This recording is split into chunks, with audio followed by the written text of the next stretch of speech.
ポートワインレモネード。炭酸ではなく冷水で作ったレモネードにワインの層を浮かべた昔の洒落た飲み物です。レシピは適当。お好みで甘さやアルコールの割合を調整してください。ポートワインは正式にはポルトガル北部の少し度数が強く甘いワインですが、今日はいつも料理用に使っているチリ産の赤ワインを使ってみました。お楽しみに。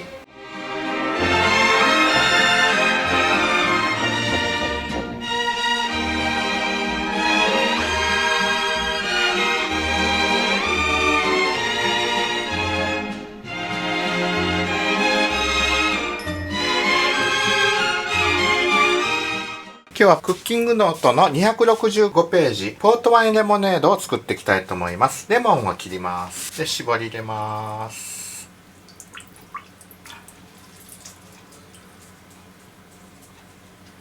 シロップ入れます。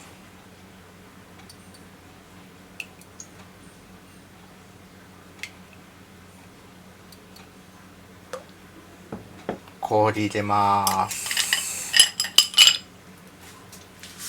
お水入れます。よく混ぜますね。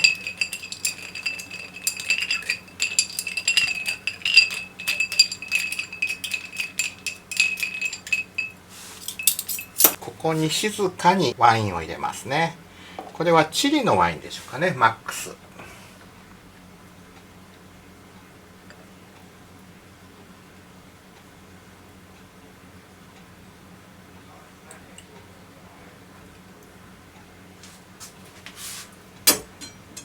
はい、こんな感じでこぼれたの拭きます。レモン添えましょうかね。ポートワインレモネードの完成です。これで2回目のカクテルを紹介しました。私自身がお酒に弱くあまり飲めない体質なのでなかなか難しいですが、同じく飲めなかった父がどうしてこのようなレシピを紹介していたのか面白いですね。まあ弱くてもたまにちょっと味見をするくらいなら良いのかもしれません。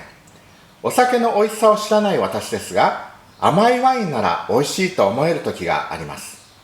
でもやっぱりアルコールよりご飯派かな。飲みに行くお金があれば美味しいものを食べたいです。